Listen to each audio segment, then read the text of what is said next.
Indian economy लिख दीजिए, भारतीय अर्थव्यवस्था।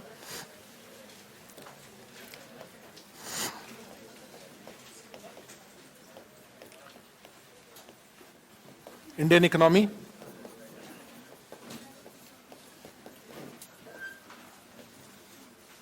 Indian economy.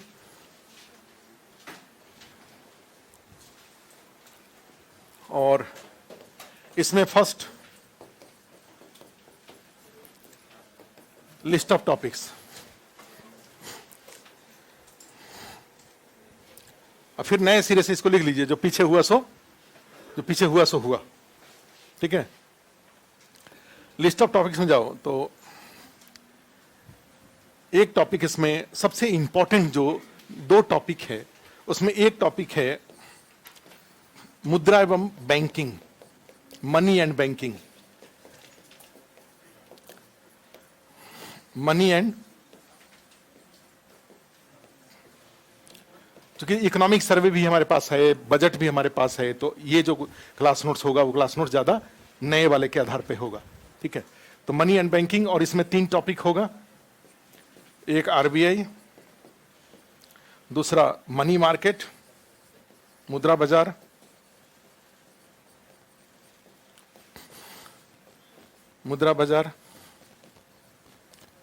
और तीसरा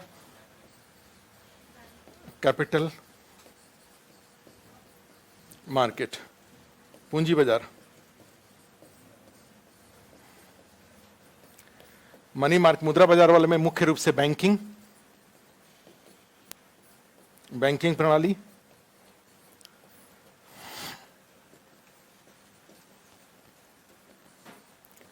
बैंकिंग सिस्टम, और पॉलिटी का जो भी क्लास छूटा हुआ है बीच में, उनको हम संडे उंडे को सैटरडे को देंगे, सैटरडे को देकर के वो कंप्लीट कराएंगे। अब हम अपना क्लास रोकेंगे नहीं, हम अपना क्लास कराते रहेंगे, बीच में आकर के वो अपना क्लास कंप्लीट, सैटरडे संडे में 4-4 घंटा 3-3 घंटा करके वो अपना क्लास कंप्लीट करेंगे। ठीक है, ये अब ये नहीं कि हम अपना रोकेंगे तो फिर हमारा रुक जाता है। तो RBI, money market, capital market, ये एक टॉपिक ये हुआ। दूसरा टॉपिक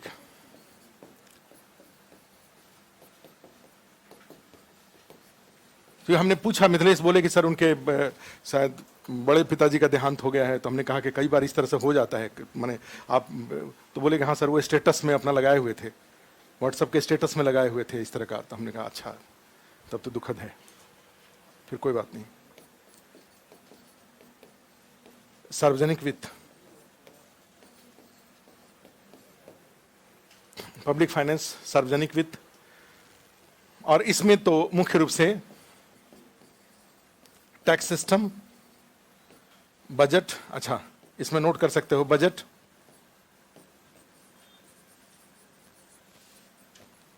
टैक्स सिस्टम, ये सब इसमें आता है।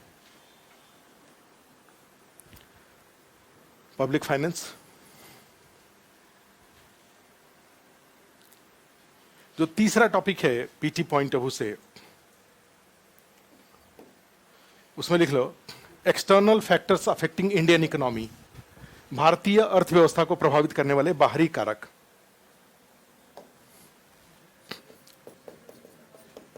एक्सटर्नल अफेक्टिंग इंडियन इकोनॉमी, भारतीय अर्थव्यवस्था को प्रभावित करने वाले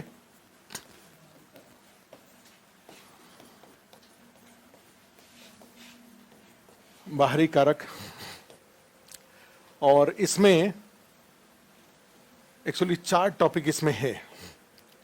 एक है विदेशी व्यापार, फॉरेन ट्रेड, बड़ा इंपॉर्टेंट है, विदेशी व्यापार, फॉरेन ट्रेड। दूसरा BOP,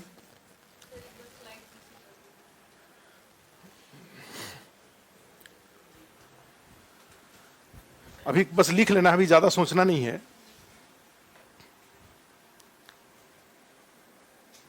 external factors affecting Indian economy, आगे उसको लिख लो विदेश व्यापार। दूसरा लिख लो भुगतान संतुलन, बीओपी। बैलेंस ऑफ पेमेंट, विदेश व्यापार, फॉरेन ट्रेड के बाद कोई बात नहीं, तीसरा लिख लो उसको, हो गया। बीओपी, बैलेंस ऑफ पेमेंट इसको बोलते हैं।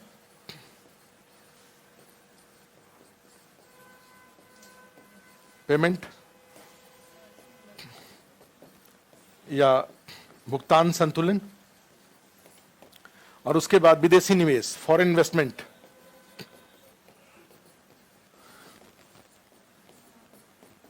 एफडीआई। अच्छा, एफडीआई ही नहीं लिखे, फॉरेन इन्वेस्टमेंट ही लिख दीजिए।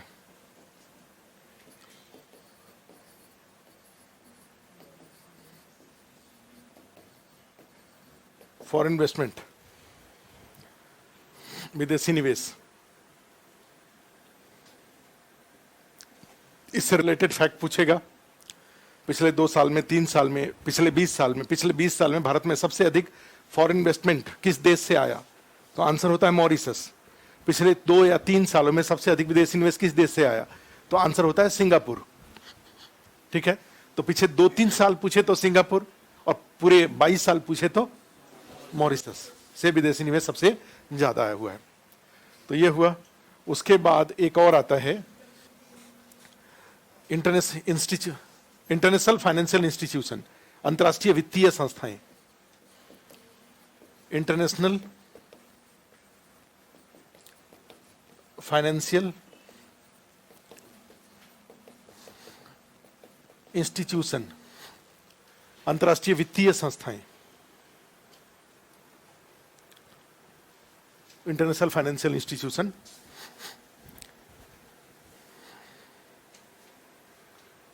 अंतर्राष्ट्रीय वित्तीय संस्थाएं। और इसमें कई सारे आते हैं, सबके नाम वगैरह जानने चाहिए। WTO, world bank, IMF, ADB, NDB, AIIB, कई सारे हैं। तो किसी का मीटिंग हुआ हो, किसी का कॉन्फ्रेंस अगर हुआ हो तो उसके बारे में जानना चाहिए।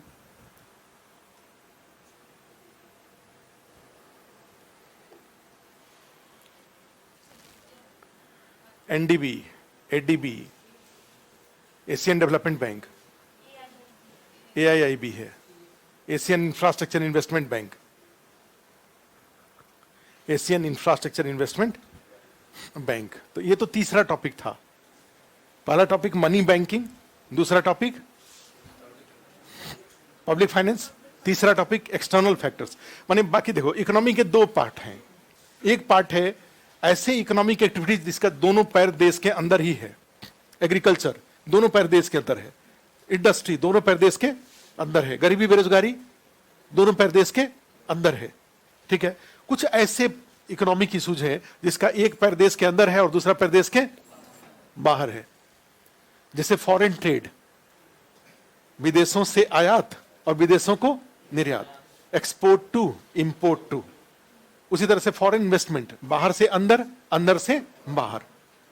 ठीक है, बैलेंस ऑफ पेमेंट भी इसी तरह से है। WTO है, एक पैर देश के अंदर है, दूसरा पैर देश के बाहर है। अंतर्राष्ट्रीय संस्था है, इंटरनेशनल इंस्टीट्यूशन है, लेकिन एक पैर बाहर है, एक पैर अंदर है। ठीक है, तो इस तरीके से जाएंगे तो देखेंगे कि कुछ टॉपिक ऐसे हैं जो देश के, इसलिए हमने लिखा हुआ है external factors affecting Indian economy, बाहरी कारक जो भारतीय अर्थव्यवस्था को प्रभावित करते हैं।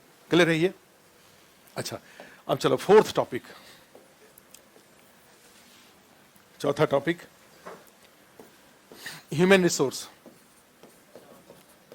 हाँ, 4।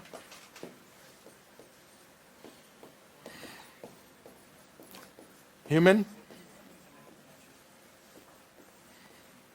और इसमें कई सारा आ जाता है। जनसंख्या, पॉपुलेशन, पॉवर्टी,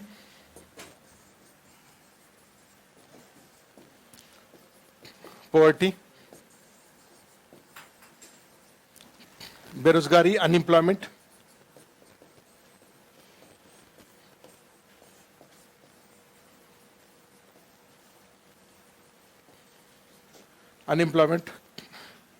प्लस अन्य कुछ मिसलेनियस, कुछ रिपोर्ट्स वगैरह हो जाते हैं,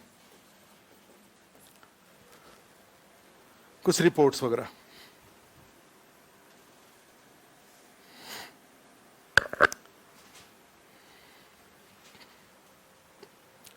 और 4 टॉपिक और है, एक एग्रीकल्चर, हाँ नेक्स्ट टॉपिक 5वां, 6ठा इंडस्ट्री एंड इंफ्रास्ट्रक्चर, कृषि, उद्योग आधारित संरचना,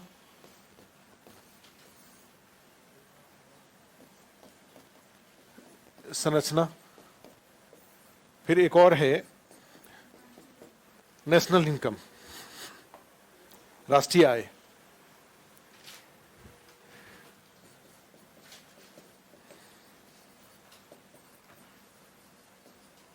नेशनल इनकम,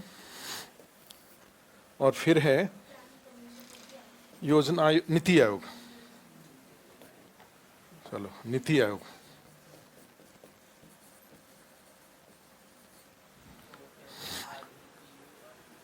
हाँ रिपोर्ट्स लिख लो, रिपोर्ट्स, विभिन्न रिपोर्ट्स आता है ना कई सारे।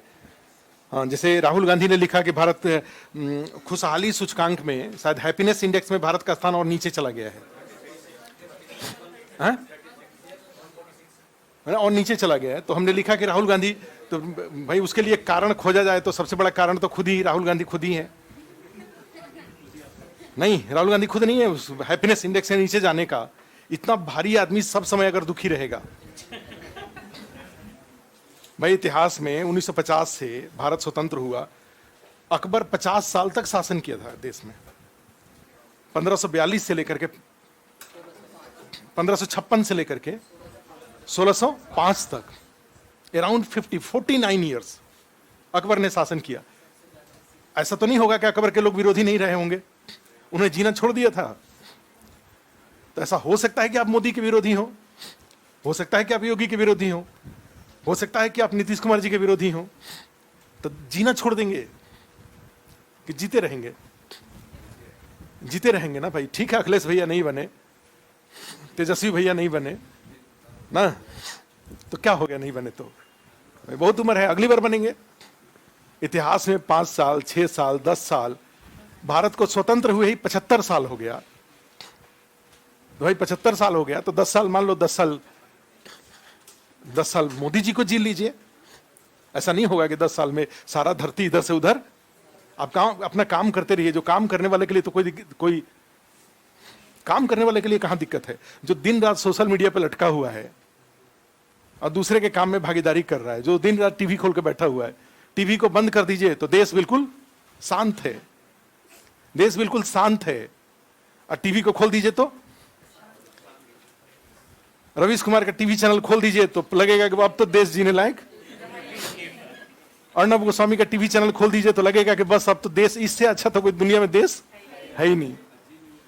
और दोनों को बंद कर दीजिए तो क्या हो जाएगा? तो देश क्या हो जाएगा? आराम से अपना काम करिए, आईएएस बनिए, पीसीएस बनिए, बिजनेस करिए, जितना प्रॉफिट लूटना हो प्रॉफिट लूटिए, सरकार की योजनाओं में से फायदा लेना हो लीजिए।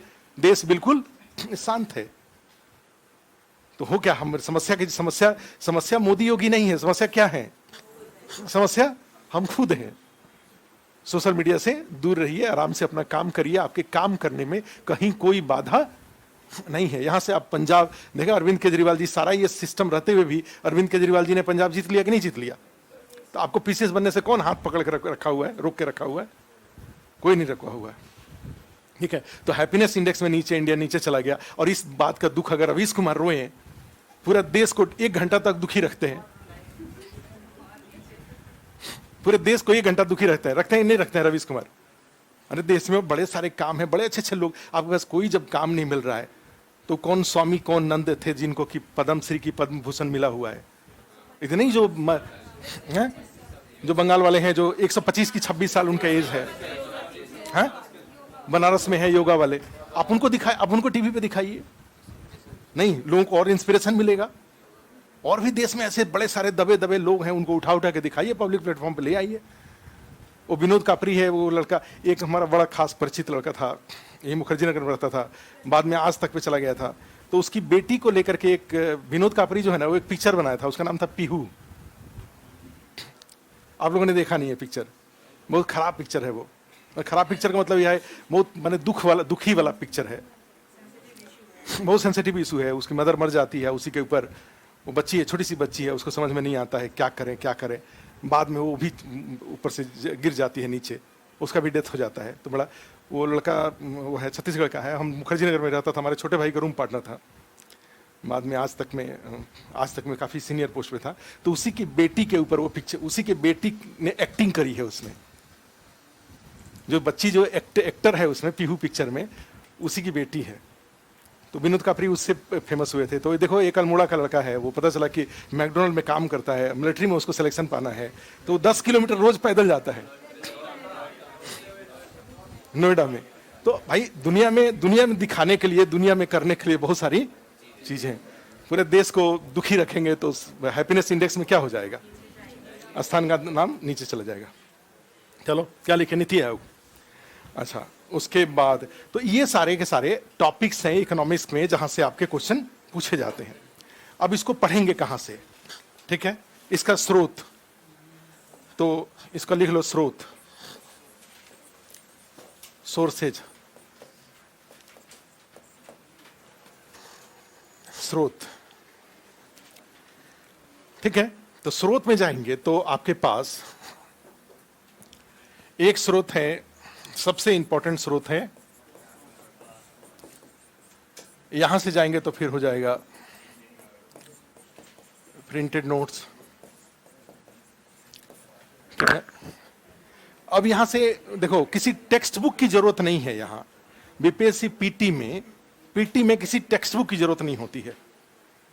वो टेक्स्ट बुक में जाएंगे तो उलझ के रह जाएंगे। तो उससे फिर आ जाता है यहां से न्यूज़पेपर, क्या हो जाता है, यहां से हो जाएगा न्यूज़पेपर, कोई भी न्यूज़पेपर, डेली इकोनॉमिक्स का। आज के डेट में देश इतना जागरूक हो चुका है, इंफॉर्मेशन इतने अवेलेबल हैं कि हर अखबार में सारे इंपॉर्टेंट इकोनॉमिक न्यूज छपता है, सारे इकोनॉमिक। पीयूष गोयल के द्वारा कुछ अगर, निर्मला सीतारमण जी के द्वारा कुछ अगर किया जा रहा है, नितिन गडकरी के द्वारा कुछ किया जा रहा है, बिहार सरकार द्वारा कुछ किया जा रहा है, तो ये बड़े सुंदर सुंदर टाइल्स बना करके बिहार का जो साइट है IPRD, ठीक है, इंफॉर्मेशन पब्लिक रिलेशन डिपार्टमेंट, ठीक है, सूचना एवं जनसंचार विभाग, वहीं से सारे बिहार सरकार के जितने भी जो लेटेस्ट इंफॉर्मेशन होते हैं वो IPRD के माध्यम से पब्लिक डोमेन में डाला जाता है। सेंट्रल गवर्नमेंट में जाएंगे तो प्रेस इंफॉर्मेशन ब्यूरो है, या सारे mygov.com है। तो mygov को अगर आप ट्विटर पे अगर सब्सक्राइब कर लेते हैं तो वहां पर भी खूब सुंदर सुंदर वो टाइल्स बना करके और आपके डोमेन में डालते हैं कि कौन कौन सी योजना है। अभी जैसे मैं तो जब भी ट्विटर पे जाता हूं तो कुछ कुछ मुझे वहां पे मिलता है, तो मैं क्या करता हूं कि उसको सेव कर लेता हूं। तो सेव किया, तभी अब पूछिए कि मुझे मैंने लेटेस्ट क्या सेव किया। तो लेटेस्ट मैंने सेव किया, कहाँ भाई, छोड़ दो,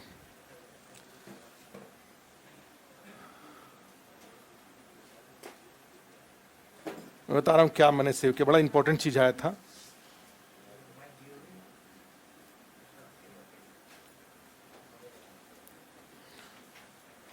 देखो मैं दिखा रहा हूं,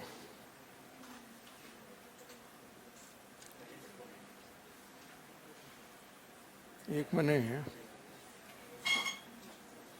अच्छा एक मैंने SMS, अच्छा MSME क्षेत्र में रोजगार को बढ़ावा में अहम भूमिका, क्या क्या रोजगार का, ये बड़ा अच्छा था। 2019-20 के लिए सकल घरेलू उत्पाद, हिंदी में आया था, ये भारत सरकार के द्वारा जारी किया गया था। इस तरह का टाइल्स हमें हिंदी में दिखा, हमने इसको सेव कर लिया था। ये देखो टाइल्स है, ठीक है। तो ऐसे, तो इसमें क्या है फैक्ट में, तो उसमें लिखा है 2019-20 के लिए सकल घरेलू उत्पाद मौजूदा कीमतों पर MSME का योगदान 30% है। इसका मीनिंग क्या हुआ, GDP में MSME का कंट्रीब्यूशन कितना है, 30% है। एक फैक्ट हुआ ये। दूसरा उसी में 2021-22 में MSME उद्यम पोर्टल पर पंजीकृत कार्यरत कामगार, जो मजदूर हैं, जो ऑलरेडी रजिस्टर्ड हैं MSME में, ऐसे लोग जो रजिस्टर्ड नहीं है उनकी बात नहीं कर रहा हूं, उनकी संख्या है 9.39 करोड़। एक मिनट, 93 लाख, 93.39 माने 1 करोड़ के आसपास ऐसे लोग जो रजिस्टर्ड हैं, ऐसे लोग जो रजिस्टर्ड। अगला है 2017-18 में यहां आंकड़ा 51 लाख था, ठीक है। तो एक ये आया था मेरे पास, मैंने सेव कर लिया। मैं रोजगार सृजन संबंधी योजनाएं, एमएसएमई में रोजगार बढ़ाने के लिए कौन कौन सी योजनाएं हैं, तो इसमें 4 योजनाएं लिखा हुआ है। तो मैंने क्या किया, इसको सेव कर लिया, ट्विटर से मुझे मिला, मैंने इसको ले लिया। और भी बड़ा अच्छा कुछ कुछ था। एक दो और टाइल्स मेरे पास आया था। भारत सरकार ने एक दो कंपनी बनाई, जितना ये जो डीमोनेटाइजेशन हो रहा है या एसेट्स मोनेटाइज, इसके लिए एक कंपनी बनाया गया, नेशनल लैंड मोनेटाइजेशन कारपोरेशन। एक नई कंपनी गठित की गई है। जैसे आप होता है ना कि भारत वर्तमान में सेंट्रल पब्लिक सेक्टर इंटरप्राइजेज, केंद्रीय सार्वजनिक क्षेत्र के उपक्रम कितने हैं, तो इनकी संख्या कम हो रही है। कई बार आप सुनते होंगे कि जैसे एयर इंडिया को भारत सरकार ने बेच दिया, तो मान लो एक पब्लिक सेक्टर इंटरप्राइजेज है, कम हुआ, तो यहाँ एक दूसरे पब्लिक सेक्टर इंटरप्राइजेज ऑलरेडी गठित हो गया, और उसका नाम क्या है, NLMC। क्या क्या इसके बेनिफिट्स हैं, तो ये एक दिन आया था, नेशनल लैंड मोनेटाइजेशन कारपोरेशन, ठीक है, cabinet setting up this company, Bharat सरकार ने। तो ऐसे ऐसे देखो, ऐसे ऐसे टाइल्स के रूप में आते रहता है ट्विटर पर। तो आप क्या करेंगे, इसको यहां से सेव करेंगे और एक व्हाट्सएप ग्रुप बनाएंगे, ठीक है, अपने किसी मित्र को उसमें जोड़ लेंगे, और जोड़ करके एक मैसेज, हाय मैसेज लिख देंगे, चलो हम दोनों एक दूसरे के साथ, और उसके बाद उसको उसमें से रिमूव कर देंगे। वो जो व्हाट्सएप ग्रुप है वो एग्जिस्ट करेगा वो। अब जितने भी इस तरह के टाइल्स आपको मिलते जा रहे हैं, सबको उसी में भेजते रहिए। तो फायदा क्या होगा, ऐसे 50 टाइल्स आपके पास एक ही जगह रहेगा। आप जब मर्जी जिस जो टॉपिक चल रहा होगा, उस टॉपिक का ये लेटेस्ट होता है, भारत सरकार द्वारा जारी किया गया है, तो उस टॉपिक को जब एमएसएमई हम लोग करेंगे, तो आप यहाँ पहुंच जाएंगे, और यहाँ पहुंच करके क्या करेंगे, वो एमएसएमई वाले टाइल्स में जो भी नई नई बातें हैं अपने नोट्स में जोड़ लेंगे, अगर मान लीजिए हमसे कुछ छूट गया तो ये तरीका होता है पढ़ने का। तो इस तरीके से न्यूज़पेपर को यूज करेंगे, और प्लस सोशल मीडिया में वो पॉलिटिकल वाला नहीं बोल रहा हूं मैं, सोशल मीडिया में सेंट्रल गवर्नमेंट और बिहार सरकार के जो साइट्स हैं, सेंट्रल गवर्नमेंट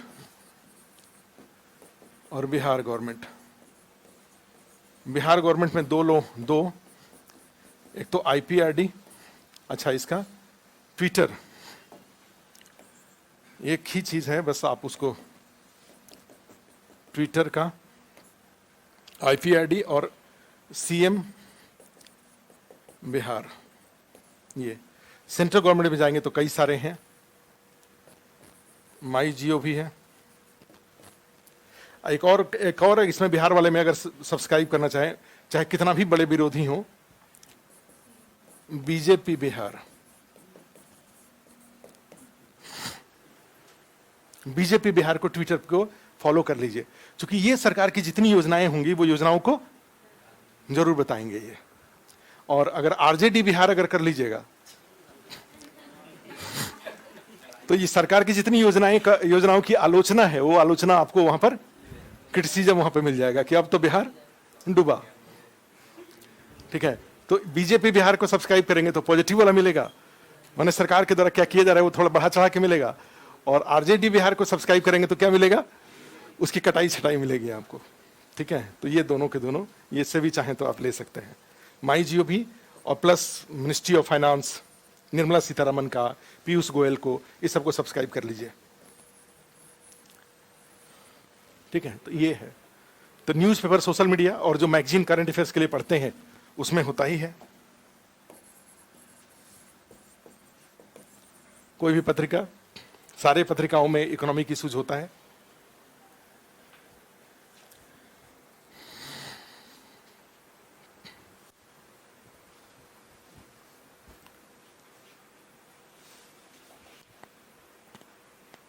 हिस्ट्री का क्लास कब से होगा, पिंटू गुप्ता पूछ रहे हैं हिस्ट्री क्लास कब से होगा। भाई अभी तो हिस्ट्री खत्म हुआ है, अभी तो 15 दिन पहले हिस्ट्री खत्म हुआ है पिंटू गुप्ता जी। अभी हमने 4 बजे, अभी तो 4 बजे स्टार्ट किया था।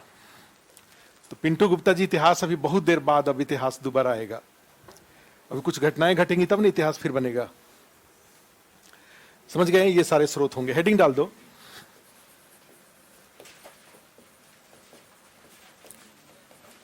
मनी एंड बैंकिंग,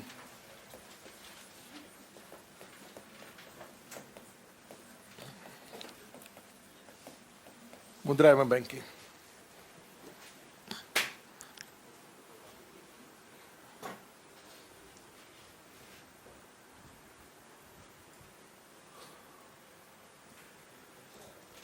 ठीक है।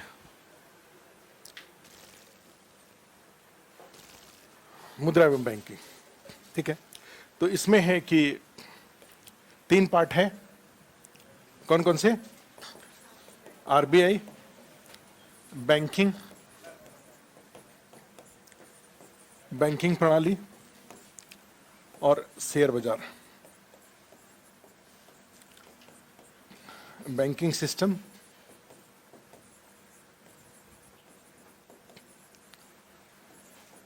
Stock exchange.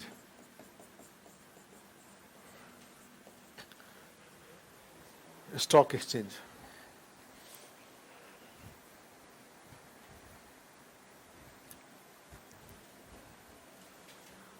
ठीक है। हेडिंग डाल लो आरबीआई, भारतीय रिजर्व बैंक।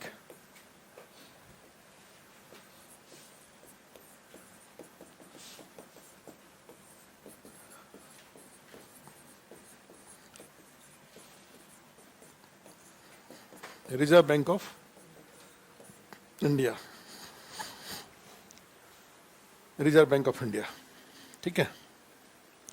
एक लाइन लिखिए इसमें, भारत का केंद्रीय बैंक है, it's a central bank of India. पहला सेंटेंस लिखिए, भारत का केंद्रीय बैंक है,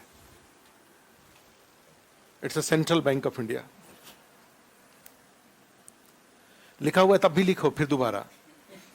एक चीज को 5 बार लिखा जाता है तब दिमाग में याद होता है, नहीं तो उस जो पीछे लिखा हुआ है उसको छोड़ दीजिए, फिर नए सिरे से लिखिए। रिजर्व बैंक ऑफ इंडिया, क्या लिखा? भारत का। यही अपने आप में सबसे इंपॉर्टेंट क्वेश्चन हो जाता है कि भारत का केंद्रीय बैंक कौन सा है। ABCD 4 ऑप्शन आएगा, तो उसमें आपको इसको टिक करना पड़ेगा। उसमें लिख दीजिए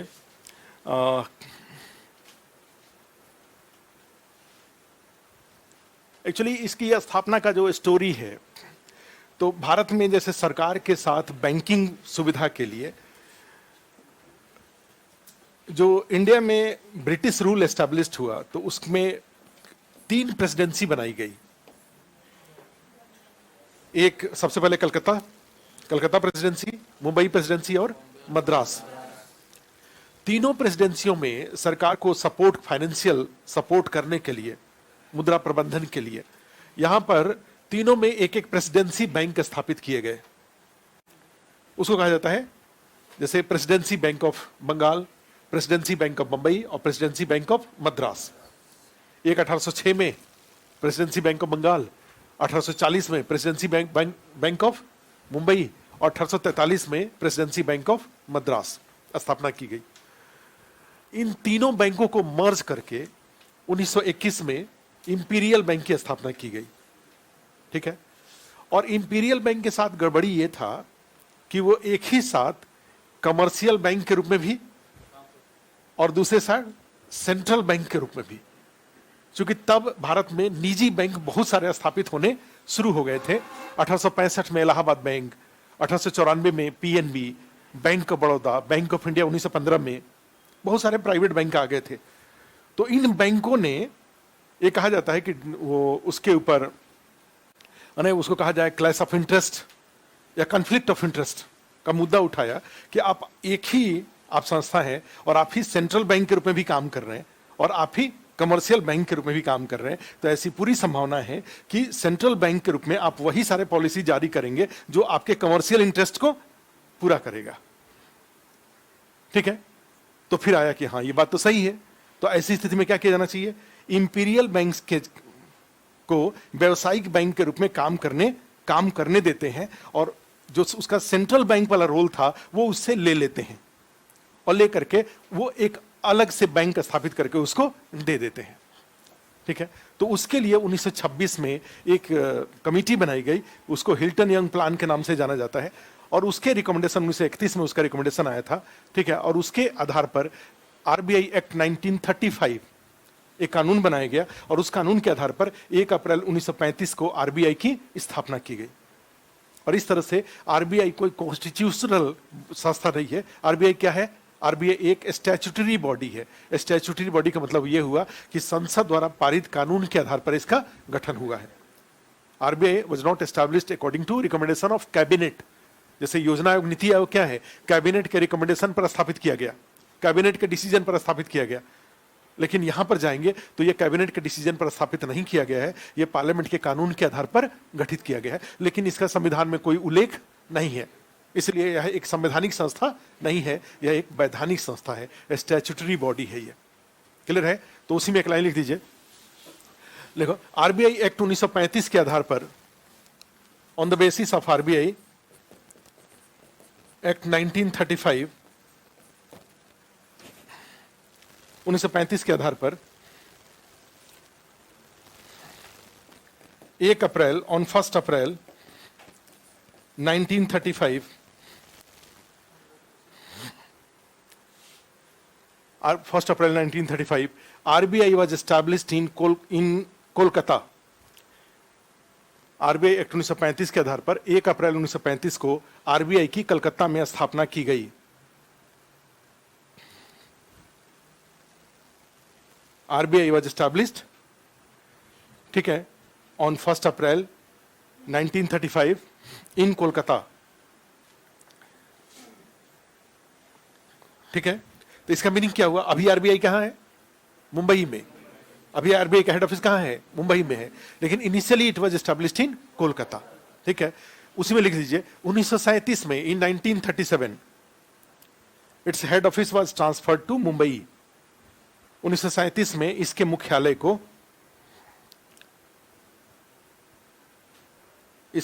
को मुंबई स्थानांतरित किया गया।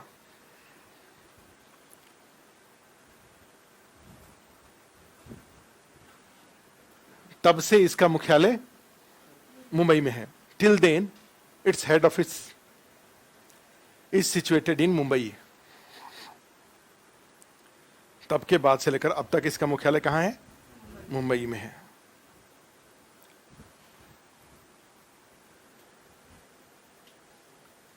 ठीक है, तो कितने सारे फैक्ट हो गए? एक 1935 का है, 1 अप्रैल 1935 का है। दूसरा, पहले कलकत्ता में स्थापना की गई, फिर मुंबई में स्थापना मुख्यालय है, भारत का केंद्रीय बैंक है। ये सारे सब सेंटेंस क्या है? फैक्ट हैं। उसी में लिख दीजिए यह एक वैधानिक संस्था है। It's a statutory body. यह एक वैधानिक संस्था है, स्टैट्यूटरी।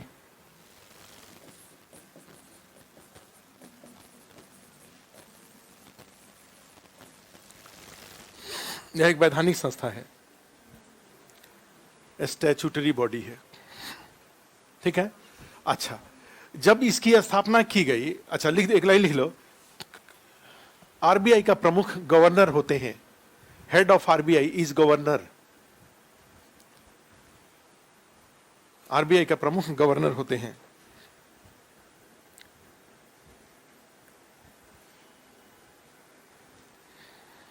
गवर्नर होते हैं। Head of RBI is governor. ठीक है, अब जब आरबीआई की स्थापना की गई थी, eight the time of establishment of RBI, जो पहले आरबीआई के गवर्नर थे वो थे सर ओसबर्न स्मिथ, और पहले भारतीय गवर्नर थे सीडी देशमुख। ठीक है, तो उसी में लिख दीजिए कि स्थापना के समय आरबीआई के गवर्नर सर ओसबर्न स्मिथ थे। At the time of establishment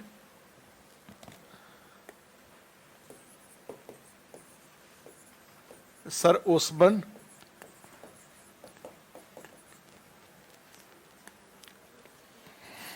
RBI के स्थापना के समय आरबीआई के प्रमुख कौन थे? Sir Osborne Smith.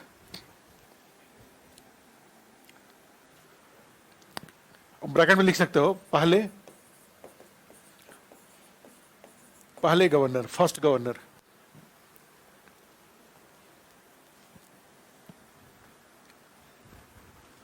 उसमें लिखिए पहले भारतीय गवर्नर, फर्स्ट इंडियन गवर्नर।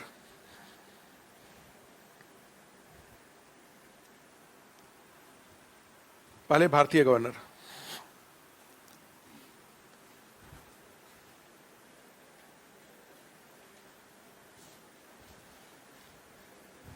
क्या लिखिए? पहले भारतीय गवर्नर सीडी देशमुख।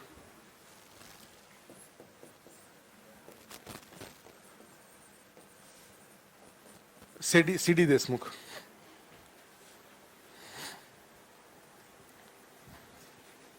ठीक है, सीडी देशमुख, उसमें लिख लो गवर्नर की नियुक्ति सरकार द्वारा की जाती है। Governor appointed by government, by central government. Governor की नियुक्ति सरकार द्वारा की जाती है। जैसा होता है ना, कई सारे होते हैं जिनकी नियुक्ति राष्ट्रपति द्वारा की जाती है। गवर्नर की नियुक्ति राष्ट्रपति द्वारा नहीं की जाती है, एक एडमिनिस्ट्रेटिव अपॉइंटमेंट है, ये प्रशासनिक नियुक्ति है, तथा इनका कार्यकाल, it's tenure is 3 years। Governor appointed by government, ठीक है, लिख दो, सरकार द्वारा नियुक्ति की जाती है। इनका कार्यकाल कितना होता है? 3 साल। It's tenure is 3 years। मैंने हटाने के लिए कोई इंपीचमेंट प्रोसेस या इस तरह का कुछ भी नहीं है, सामान्य प्रशासनिक निर्णय के आधार पर इनको हटाया जा सकता है, ठीक है। ये जैसे एक्चुअली क्या हुआ, डी सुब्बाराव थे, डी सुब्बाराव पी चिदम्बरम के टाइम पे 2012 में डी सुब्बाराव गवर्नर थे आरबीआई के, आईएएस अधिकारी थे, फाइनेंस सेक्रेटरी रहे थे, फिर गवर्नर बने थे। पी चिदम्बरम से उनका मतभेद था, सीरियस मतभेद था डी सुब्बाराव का। जनरली ऐसा रहा है कि भारत में आरबीआई और जो सरकार है, इनके बीच में सीरियस मतभेद रहे हैं कई मुद्दों पर। भाई आरबीआई का कहना यह होता है, दोनों का वैसे ऑब्जेक्टिव एक ही है। आरबीआई का भी उद्देश्य है कि बाजार में जो, जैसे मान लो आरबीआई है और गवर्नमेंट ऑफ इंडिया है, उल्टा लिख दिया, गवर्नमेंट ऑफ इंडिया है और दूसरा कौन है? आरबीआई है। इसका उद्देश्य भी है देश से गरीबी को, पॉवर्टी को हटाना। इसका उद्देश्य भी क्या है? देश से पॉवर्टी को कम करना। आरबीआई का भी वही उद्देश्य है। और इनका उद्देश्य क्या है? भारत सरकार का भी उद्देश्य भी, अल्टीमेट उद्देश्य क्या है? मैं देश से गरीबी को कम करना, ठीक है। तो दोनों का उद्देश्य जब एक ही है, लेकिन तरीके दोनों के अलग अलग हैं। तरीके में क्या होता है भाई, आरबीआई के द्वारा यह कहा जाता है कि आपका जो उत्पादन है, प्रोडक्शन है, आप बढ़ाइए, उसके अकॉर्डिंग हम मार्केट में कैश बढ़ाएंगे। ये क्या होगा? ये दोनों प्रोपोर्शनेट होगा। आप कहेंगे कि बिना उत्पादन बढ़ाए हुए मैं कैश बढ़ा दूं, तो ये मैं नहीं करूंगा, ठीक है। और कैश बढ़ा दूं कैसे? भाई ब्याज दर को क्या करेंगे? रेट ऑफ इंटरेस्ट को घटा देंगे, तो ऑटोमेटिकली मार्केट में कैश बढ़ जाएगा। लेकिन हम ऐसा करेंगे नहीं, और वित्त मंत्री ऐसा चाहेंगे कि ऐसा आप करिए। क्यों? क्योंकि ऐसा रेट ऑफ इंटरेस्ट को कम करेंगे तो भाई प्रोड्यूसर भी मार्केट से पैसा लेगा, बैंकों से पैसा लेगा, प्रोडक्शन करेगा। हम आप मार्केट से लोन लेंगे तो कोई गाड़ी खरीदेगा, कोई मोटरसाइकिल खरीदेगा, कोई घर खरीदेगा, कोई कुछ और खरीदेगा, सब चीजें होंगी। तो वित्त मंत्री तो चाहेंगे ना कि भाई ये रेट ऑफ इंटरेस्ट कम रहे, जिससे कि, तो ऐसा नहीं है कि ये ऐसा नहीं चाहते, ये भी ऐसा ही चाहते हैं। लेकिन इनका कहना यह होता है कि पहले आप उत्पादन भेजिए, तब हम कैश भेजेंगे। इनका कहना होता है कि नहीं नहीं, हमारे उत्पादन जाए चाहे ना जाए, आप मार्केट में कैश भेजिए। क्योंकि आप जो कैश भेजेंगे तो उसमें से दोनों के पास पैसे जाएंगे, प्रोड्यूसर के पास भी या कंज्यूमर के पास भी। आरबीआई का कहना होता है कि जब अगर ब्याज दर हम कम करेंगे तो ये जो कंज्यूमर है ना, ये उछल कूद के आएगा और कैश लेकर मार्केट में चला जाएगा, और उत्पादन वहां है नहीं, ठीक है। उत्पादक प्रोड्यूसर ने जो पैसा लिया, उससे ईंट भट्टा के लिए बड़ा सारा काम करेगा, फिर कोयला मंगाएगा, ईंटा करेगा, तब ईंट पकाएगा, तब ना ईंट मार्केट में जाएगा। लेकिन तब तक तो ईंट खरीदने वाला यहां से पैसा लेकर के और सीधे मार्केट में उछल के पहुंच जाएगा। ईंट रहेगा नहीं तो क्या हो जाएगा? महंगाई बढ़ जाएगी। आ रहा समझ में? तो आरबीआई का कहना होता है कि भाई पहले आप ईंट मार्केट में पहुंचाइए, हम कैश पहुंचाएंगे। और इनका कहना होता है कि भाई पहले तुम पैसा दो, तो तब तो ईंट, पैसा जब ब्याज दर को कम करोगे तब तो ईंट भट्टे वाला भाई पैसा लेकर के ईंट भट्टा खोलेगा। तुम पैसा ही नहीं दोगे तो ईंट भट्टा वाला ईंट भट्टा कैसे खोलेगा? तो खैर माने ये सब बातों का निष्कर्ष ये निकलता है कि आरबीआई और सरकार के बीच में हमेशा एक थोड़ा सा ये 36 वाला संबंध रहता है। आरबीआई के गवर्नर इस दिशा में सोचते हैं और ये कई बार ऐसा हुआ है, और भी कई मुद्दों पर आरबीआई और सरकार के बीच में मतभेद रहा, और ये मतभेद डी सुब्बाराव और पी चिदम्बरम के बीच में बहुत था। डी सुब्बाराव रिटायर किए तो उसके बाद उर्जित पटेल को नहीं, ट्रिपल आर को रघुराम राजन, पी चिदम्बरम उनको ले आए, ला करके उनको, लेकिन 2014 में सरकार बदल गई। रघुराम राजन थे चिदम्बरम के, तो चिदम्बरम के पॉइंट ही थे, तो भाई सरकार बदलने के बाद रघुराम राजन और सरकार के बीच में भी मतभेद था, न रिजाइन नहीं किए थे। रघुराम राजन में और इनमें मतभेद था। अरुण जेटली थे वित्त मंत्री, रघुराम राजन, और अरुण जेटली स्मार्ट आदमी थे तो कोई ज्यादा टेंशन नहीं हुआ। उन्होंने रघुराम राजन का 3 साल कंप्लीट होने दिया, और जुलाई 2016 में रघुराम राजन ने, उनका टेन्योर पूरा हो गया, उनको जाने दिया। और तब फिर अरुण जेटली ने अपने विश्वसनीय उर्जित पटेल को, डिप्टी गवर्नर थे, उनको अपॉइंट किया। अब रघुराम राजन को इन्होंने हटाया नहीं। उसके पीछे रीजन ये था कि दिसंबर में डीमोनेटाइजेशन हुआ था, 8 नवंबर 2016 को डीमोनेटाइजेशन हुआ था, और ये जुलाई 2016 में रिटायर हुए थे उर्जित पटेल। ऐसा नहीं था कि उर्जित पटेल को इसकी जानकारी नहीं थी कि भारत सरकार डीमोनेटाइजेशन, चूंकि नोट करेंसी छपना तो पहले से ही शुरू हो गया था, और इन्होंने करेंसी के मामले में क्या किया था कि पहले का जो साइज ऑफ करेंसी था उससे इन्होंने करेंसी के साइज को छोटा किया हुआ था। 500 का नोट का साइज छोटा कर दिया था इन्होंने, सारे नोट के साइज को इन्होंने छोटा कर दिया था। पहले का जो 100 रुपया और अभी के 100 रुपया, दोनों में डिफरेंस है कि नहीं है। और इन्होंने 1000 का नोट छापना बंद करा दिया, 500 का नोट छापना बंद करा दिया, पुराने वाले। ये सब उर्जित पटेल, तो रघुराम राजन स्वाभाविक रूप से पूछेंगे भैया आरबीआई का गवर्नर मैं हूं, अब मेरे से बिना पूछे हुए आप इतना सारा काम कैसे करवा रहे हैं। तो उनको जानकारी थी रघुराम राजन को, लेकिन उन्हें इसको डिस्क्लोज नहीं किया, जाने दिया, और जाने दिया, रघुराम राजन को निकल जाने दिया। और उसके बाद उर्जित पटेल के तहत मिलकर के उनके साथ डीमोनेटाइजेशन हुआ 8 नवंबर 2016 को। ठीक है, तो कहने का मतलब ये होता है कि इस लेवल पर आकर, टॉप लेवल पे, अब पाकिस्तान में ही ऐसा कई बार होगा, पाकिस्तान में ही जनरली ऐसा होता है कि लोग उछल कूद करते रहते हैं, कभी सेना के अध्यक्ष को हटा देंगे, कभी किसी को हटा देंगे, राष्ट्रपति को हटा देंगे, प्रधानमंत्री को हटा देंगे। भारत में जनरली ऐसा होता नहीं है। ये जनरली जो जनरल वीके सिंह है, जो अभी कोई मंत्री हैं, इनके साथ और कांग्रेस पार्टी के टाइम में बड़ा सीरियस मतभेद था। उसके बाद भी इनको सरकार ने हटाया नहीं था, इनका काम, इनको रिटायर होने दिया गया था। इस टॉप लेवल पे इस तरह से हौच-पौच भारत में नहीं होता है, और ये अच्छी बात है कि हर आदमी अपने लिमिटेशन को समझता है।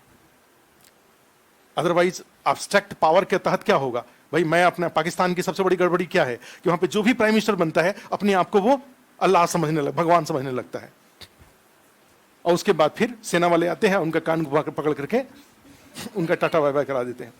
आप जुल्फिकार अली भुट्टो को देखेंगे, वहां के उनका जो थे, बहुत पावरफुल आदमी थे, लेकिन वो जब प्राइम मिनिस्टर बने तो उन्होंने जितना अत्याचार किया, कभी आप यूट्यूब पे जाके देखेंगे जुल्फिकार अली भुट्टो का, सेना के अध्यक्ष को ऐसे ही हटा देना, और ये जो थे जियाउल हक को अपना प्रेसिडेंट बनवाए, और उसी जियाउल हक ने इनको फांसी पे चढ़ाया।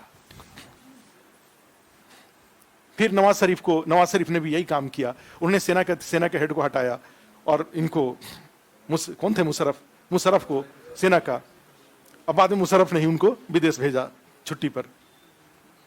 ऐसा होते रहता है। अभी इमरान खान जाने वाले हैं 1-2 दिन के अंदर, ठीक है। तो उसमें, तो इंडिया में ऐसा नहीं, भारत के साथ अपने यहाँ पे देश में अच्छी बात ये होती है, चाहे कोई कितना जो टॉप लेवल के लोग होते हैं उनको इस तरह से हटाया, डिसमिस, सस्पेंड नहीं किया जाता है, चलने दिया जाता है, उनका काम पूरा होने दिया जाता है। उसके बाद हाँ, मुख्यमंत्री वगैरह, राज्यपाल वगैरह में तो जरूर हटाए जाते हैं, लेकिन जनरली टॉप लेवल पे जो ऑफिशियल्स हैं वो नहीं हटाए जाते हैं। ठीक, उर्जित पटेल के साथ, अब उर्जित पटेल के सामने डीमोनेटाइजेशन हुआ, बाद में जो पार्लियामेंट्री कमेटी ने कई बार उर्जित पटेल को, उनको बाद में उर्जित पटेल ने रिजाइन जरूर किया, सरकार के साथ उनका मतभेद हो गया। अब सरकार चाहती थी कि भाई देश में विकास करना है, कोरोना पेंडेमिक की सिचुएशन है, तो आप हमें, आपके पास करीब 9 लाख करोड़ का रिजर्व आरबीआई के पास पड़ा हुआ है, अनयूज्ड पड़ा हुआ है, और वो आरबीआई के द्वारा 9 लाख करोड़ अपने पास इसलिए रखा जाता है, सीआरआर के रूप में या विदेशी मुद्रा भंडार के रूप में, कई सारे पैसे उनके पास होते हैं, आप उसमें से पैसा हमें दीजिए, जिससे कि हम देश का जो इकोनॉमिक चैलेंजेस है उसको फेस करें। और उर्जित पटेल इसके लिए तैयार नहीं थे, ना हम ये पैसा नहीं देंगे आपको, ठीक है, ये कंटिजेंसी हैंडल करने के लिए है। तो उनका था ये जो अरुण जेटली थे कि भाई अभी जो कंटिजेंसी हम झेल रहे हैं इससे बड़ा कंटिजेंसी क्या हो सकता है। तो मतभेद था फिर, और उर्जित पटेल ने रिजाइन किया, और रिजाइन करने के बाद जब शक्तिकांत दास आए, तो आप देखे होंगे शक्तिकांत दास के शासन के दौरान, आरबीआई के गवर्नर के दौरान, सरकार और उनके बीच में कोई मतभेद कहीं नहीं आया। इसका मीनिंग क्या हुआ कि कई बार व्यक्तिगत सोच और व्यक्ति विशेष की भी टकराहटों में भूमिका होती है, संस्थाओं के बीच में ही टकराहट नहीं होता है। सरकार और आरबीआई के बीच में जो टकराहट है वो कई बार दो व्यक्तियों के बीच का टकराहट भी होता है, ठीक है। तो वही था, देखो शक्तिकांत दास आए, उसके बाद चीजें अपनी स्मूथली सेटल हो गई। रविशंकर प्रसाद थे, ट्विटर के साथ ऐसे झगड़े में फंसे हुए थे कि लगा कि अब ट्विटर को यहां से पैक करा करके भेजना पड़ेगा, और ये मल्टीनेशनल कंपनीज के लिए बहुत बड़ा एक बहुत निगेटिव मैसेज जाएगा कि भारत में कभी भी सरकार आपके अगेंस्ट काम कर सकती है, आपकी स्वतंत्रता को छीन सकती है। मैंने रविशंकर प्रसाद ने क्या किया था, बिल्कुल ट्विटर को सामने सामने खड़ा कर दिए थे। एक साइड में भारत सरकार और दूसरे साइड में ट्विटर, ये हाल कर दिया था उन्होंने। और जैसे ही रविशंकर प्रसाद को विदाई दी गई, ट्विटर और उसके बीच का विवाद सारा क्या हो गया, खत्म हो गया। अब देख कहां ट्विटर के साथ कोई विवाद है, ट्विटर ने भी कई सारे जो कंप्लायंसेस थे उसका पालन किया। तो कई बार व्यक्तिगत भी टकराहटें होती हैं संस्थाओं के बीच में, टकराहट के आधार के रूप में, ठीक है। तो इसमें ये था, क्या लिखे, तो ये आरबीआई के साथ एक कॉन्फ्लिक्ट रहा। इनका कार्यकाल कितना होता है, 3 साल का। सरकार द्वारा इनकी नियुक्ति की जाती है, वैधानिक संस्था है ये, ठीक है। आगे लिख दीजिए, देखो सीडी देशमुख आरबीआई के पहले गवर्नर जो देश के वित्त मंत्री बने। CD Deshmukh is the first governor of RBI who become prime minister, who become finance minister of India. CD Deshmukh देश के पहले गवर्नर, पहले आरबीआई गवर्नर जो देश के वित्त मंत्री बने।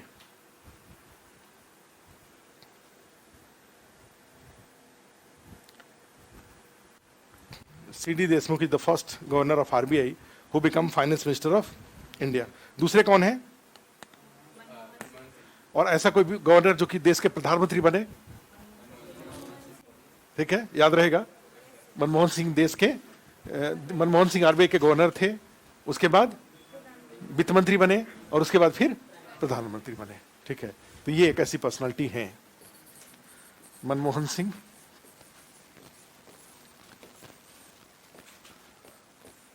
गवर्नर भी,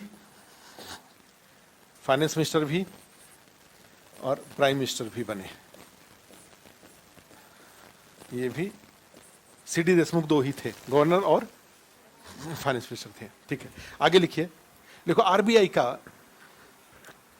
का वित्तीय वर्ष, फाइनेंशियल ईयर ऑफ आरबीआई 1 अप्रैल से 31 मार्च है। Financial year of RBI is in between 1st April to 31st March.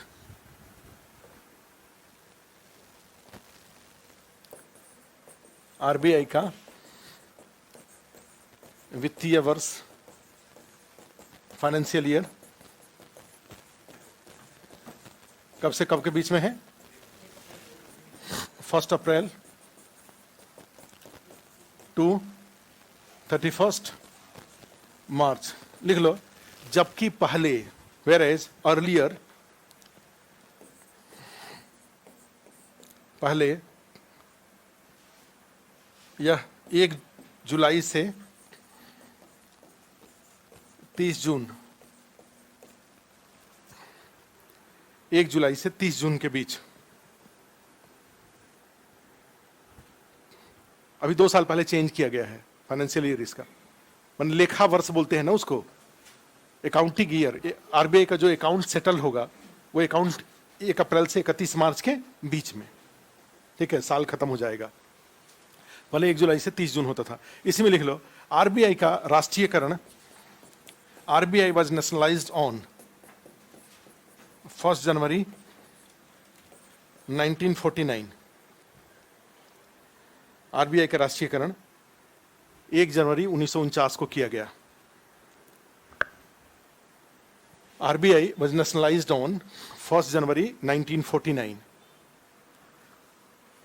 और इसका मीनिंग क्या हुआ राष्ट्रीयकरण का? आरबीआई की जब स्थापना की गई थी 1935 में, तो उसमें सारा अंग्रेजों के पैसे लगे थे, निजी लोगों का पैसा लगा हुआ था। ठीक है। 1 जनवरी 1949 को स्वतंत्रता के बाद, आफ्टर इंडिपेंडेंस, आरबीआई में जो निजी लोगों का पैसा लगा हुआ था वो उनको वापस कर दिया गया, and that is called nationalisation of RBI. आ रहा समझ में? ये था। उसी में लिख लो एक लाइन, देखो, आरबीआई द्वारा भारत के साथ साथ RBI also worked as, RBI द्वारा भारत के साथ साथ पाकिस्तान तथा म्यांमार के केंद्रीय बैंक के रूप में भी कार्य किया गया है। RBI worked as the central bank of India, RBI also worked as the Central Bank of Pakistan and Myanmar। RBI द्वारा भारत के केंद्रीय बैंक के साथ साथ किसके? पाकिस्तान एवं म्यांमार के केंद्रीय बैंक के रूप में भी कार्य किया गया। और पाकिस्तान, ठीक है, कैसे? जैसे पाकिस्तान 30 जून 1948 तक, 30 जून, भारत 1947 में स्वतंत्र हुआ, 30 जून 1948 तक आरबीआई भारत के सेंट्रल बैंक और पाकिस्तान के सेंट्रल बैंक दोनों रूप में काम किया था। और जो जैसे म्यांमार तो इंडिया का ही पार्ट था, उसके बाद इंडिपेंडेंट किया गया, तब तक अंग्रेजों ने उसको कब्जा कर लिया। तो 1945 तक, 1945 तक, as a part of British rule, central RBI also worked as a central bank of Myanmar. 1945 में म्यांमार स्वतंत्र हो गया, उसी के साथ उसका अपना सेंट्रल बैंक स्थापित हो गया। ठीक है। लेकिन 1945 तक आरबीआई म्यांमार के सेंट्रल बैंक के रूप में भी काम किया था। क्लियर है? ध्यान रखिएगा इसका। पैरा चेंज करके, आरबीआई के प्रमुख कार्य, important role of RBI. RBI के प्रमुख कार्य,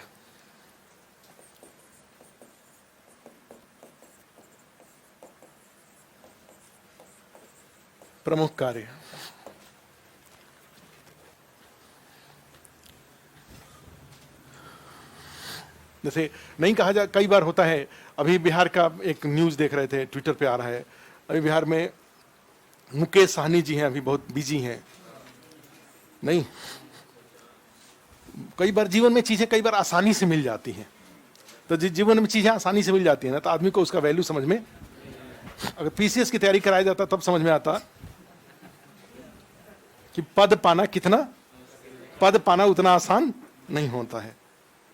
अब इतने कम एज में, अभी थोड़े दिन पहले आप मुंबई से आए, जाति के आधार पर जीत गए, जो भी हुआ, अदरवाइज अपनी क्षमता के आधार पर, मेहनत के आधार पर तो जीते नहीं है। और पता चला कि बिहार सरकार में अच्छा पद मिला हुआ है। अगर वो चाहते तो बिहार में पानी की कोई कमी नहीं है, मत्स्य संसाधन मंत्री बने हैं ना वो, और प्रधानमंत्री मत्स्य संपदा योजना है, ऑनलाइन के लिए ई गोपाला ऐप बना हुआ है। तो चाहते तो अपने जाति का वो कितना भला कर सकते थे। कोई जरूरी थोड़ी कि मुख्यमंत्री बन के ही जाति का भला करेंगे। भाई निषाद जाति के हैं वो, और वही उनको मंत्रालय मिला हुआ है। तो अपने मन को नियंत्रित रख करके, अगर जो भी बजट से पैसे मिल रहे थे, चाहते तो बिहार को मछली का हब बना देते। उनसे 20 गुना ज्यादा अच्छे से तो काम शाहनवाज हुसैन कर रहे। भाई कल ही बिहार हाट में उन्होंने, शाहनवाज हुसैन ने बहुत बड़ा एक वो कराया था, कई सारे सेंट्रल मिनिस्टर वगैरह, और ये शाहनवाज हुसैन के बस का ही चीज है, हमने पहले भी क्लास में बताया है। तो सोच के देखो, शाहनवाज हुसैन कितने सिंसियरली बिहार में लगे हुए, बिना ये सोचे हुए कि मैं तो केंद्रीय मंत्री रहा हूं, बीजेपी का सेंट्रल स्पोक्स पर्सन हूं। इतनी बड़ी पर्सनालिटी होकर के बिहार में उद्योग मंत्री के रूप में अपना काम कर रहे हैं और एक छाप छोड़ने की कोशिश कर रहे हैं। और इनको भी तो मंत्रालय, इतना अच्छा मंत्रालय मिला हुआ था। अगर चाहते तो अपनी जाति के लोगों को कितना भला कर देते, बिहार को मछली का हब बना देते। क्योंकि बाकी राज्यों में जो आंध्रा का मछली है वो समुद्र का मछली है और खारे पानी का मछली है वो, और बिहार का जो मछली है वो मीठे पानी का मछली है। उसका दाम ज़्यादा है, तो चाहते तो पूरे कई सारे जिलों में उस तरह का मेहनत करते, जिले में घूम घूम करके। तो कहाँ लगे हुए हैं कि 2.5 साल मैं मुख्यमंत्री, 2.5 साल नीतीश कुमार नहीं, नीतीश कुमार कहाँ से, आरजेडी को, तेजस्वी को उन्होंने ऑफर किया कि भाई 2.5 साल आप मुख्यमंत्री रहिए, 2.5 साल, और उसके बाद थोड़े दिन बाद आकर के दिल्ली में बोलेंगे कि 2.5 साल आप प्रधानमंत्री रहिए, 2.5 साल मैं प्रधानमंत्री रहता हूँ। नहीं, जबकि समय ये था कि मेहनत करते, शासन में आ गए थे आसानी से। अब सबसे इसका इंटरेस्टिंग एग्जाम्पल ये है कि जैसे हरियाणा में जाएंगे तो हरियाणा में दुष्यंत चौटाला है। इतने किसान आंदोलन के झटके के बावजूद, भाई हरियाणा तो हब था ना उसका, उसके बाद भी सरकार में बने रहा। और बीजेपी और अकाली दल वाले क्या किए, उछल करके बाहर निकल गए। तो आज अकाली दल कहाँ है और दुष्यंत चौटाला कहाँ है? सोचिए, देखो भाई, दुष्यंत चौटाला पे ज्यादा दबाव रहा होगा ना, उसके बावजूद सरकार के साथ रहते हुए सरकार में। और निश्चित रूप से अगर संगठन में साथ में है, 5 साल उप मुख्यमंत्री रहेंगे, काम कर रहे हैं मेहनत से, तो एक स्थायित्व वाला पर्सनालिटी भी आता है कि विश्वसनीय आदमी है, इसके साथ काम करो। और ये मुकेश साहनी जिस तरह से ये सारा जो मछली बाजार इन्होंने बना रखा है, इससे उन्हीं की अपनी पर्सनालिटी ही तो खराब हो रही है। और आप अच्छे नेता हैं, अगर मेहनती ने अच्छे नेता हैं, तो आपको चले गए यूपी का चुनाव लड़ने, एकदम से छा ही जाना है, नहीं तो अभी हारेंगे चुनाव। अभी तो क्या लिखा आरबीआई के प्रमुख कार्य, 2 पार्ट में बांट लीजिए। एक घरेलू मुद्रा से जुड़े कार्य, domestic currency related role,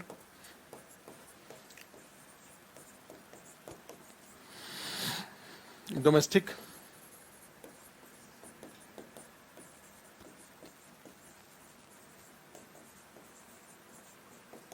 related, और दूसरा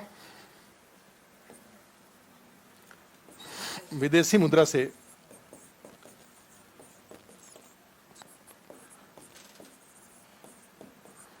जुड़े कार्य,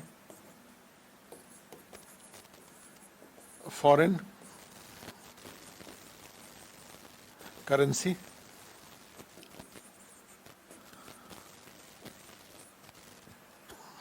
रिलेटेड रूल, विदेशी मुद्रा से जुड़े कार्य।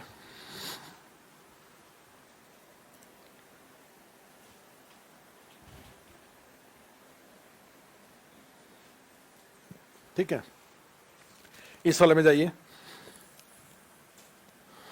एक मौद्रिक नीति जारी करना, मौद्रिक नीति का निर्धारण, to determine monetary policy, to determine मौद्रिक नीति का निर्धारण, टू डिटरमिन मॉनेटरी पॉलिसी। ठीक है। दूसरा,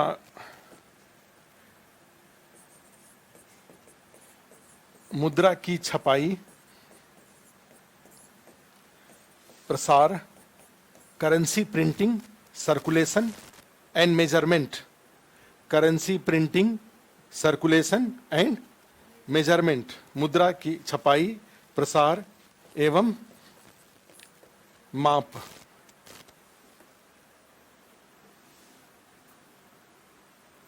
ठीक है। नेक्स्ट, बैंकों का bank, bank of bank, bank of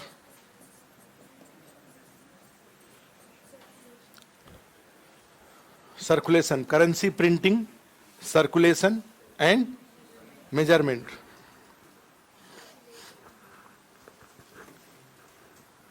मुद्रा की छपाई, प्रसार, माप। और एक और, सरकार के बैंक के रूप में बैंक ऑफ गवर्नमेंट, सरकार के बैंक के रूप में as a bank of government.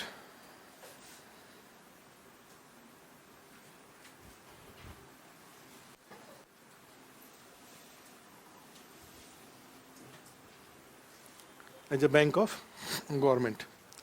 Next लिख लो विदेशी मुद्रा से जुड़े कार्य, फॉरेन करेंसी रिलेटेड रोल, दो पार्ट में। To maintain foreign currency reserve, विदेशी मुद्रा भंडार, to maintain foreign currency reserve.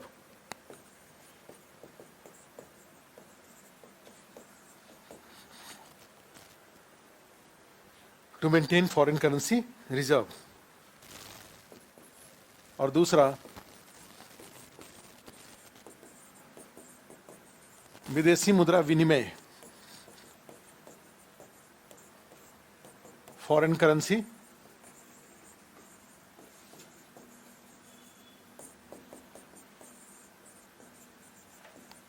Exchange.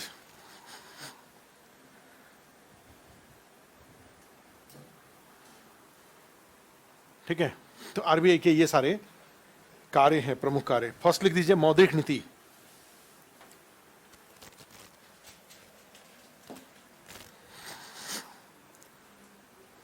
First लिख लो मौद्रिक नीति।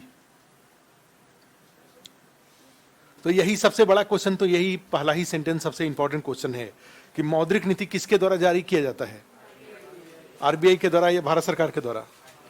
किसके द्वारा? आरबीआई के द्वारा। सबसे इंपॉर्टेंट क्वेश्चन यही है।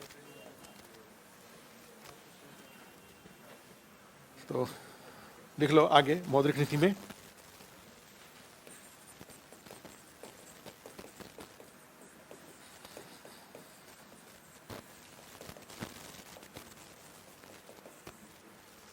इसमें क्या लिखेंगे? लिख दीजिए आरबीआई के द्वारा जारी किया जाता है। लिख लिए? नहीं लिखे? नहीं लिखे, कोई बात नहीं। एक हेडिंग लिख लो, मौद्रिक नीति और राजकोषीय नीति में तुलना। अच्छा, वो लिख लिए तब भी कोई बात नहीं है, वो गलत सेंटेंस नहीं है, वो आरबीआई द्वारा जारी किया जाता है। उसके आगे लिख दीजिए मौद्रिक नीति और राजकोषीय नीति में तुलना, comparison in between monetary policy and physical policy. राजकोषीय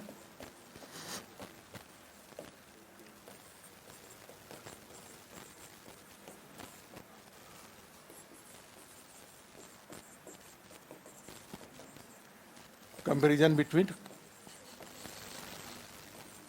मॉनेटरी पॉलिसी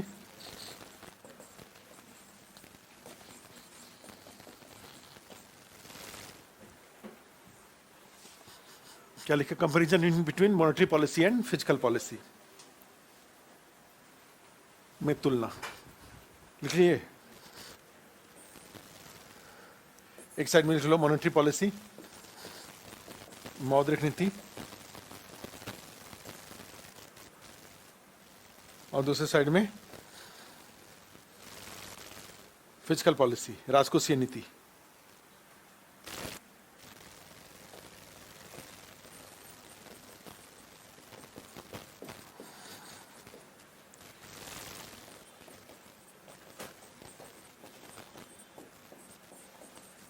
पहला वाला सेंटेंस क्या हो जाएगा? ये आरबीआई द्वारा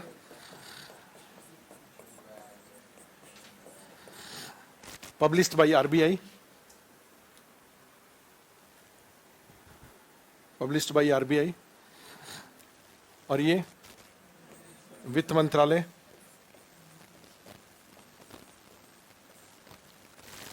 वित्त मंत्रालय के द्वारा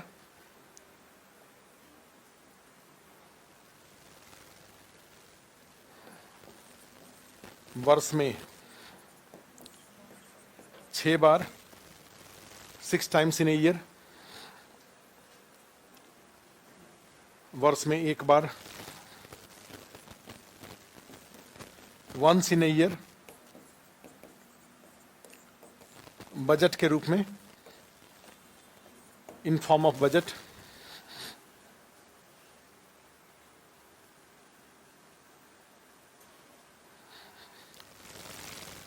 इसका उद्देश्य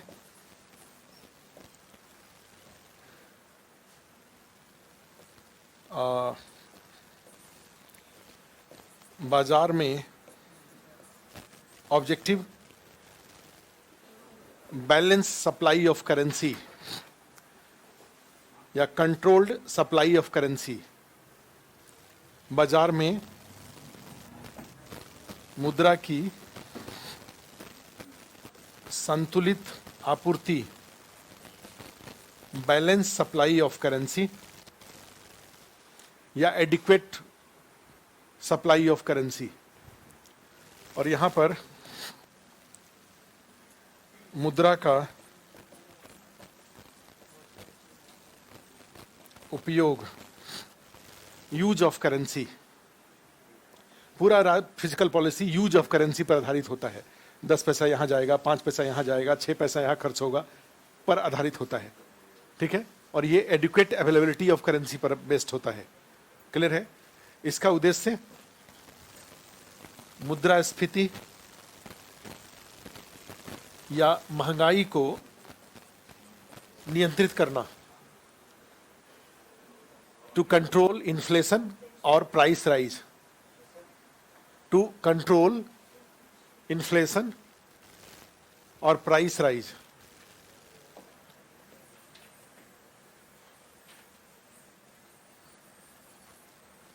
कुछ आ रहा है समझ में कि बस ऐसे ही? गाड़ी थोड़ी तेज है, थोड़ा धीरे धीरे पढ़ने की आदत है। ऊपर बोर्ड पर लिखे हुए हैं सर धीरे धीरे बोलिए।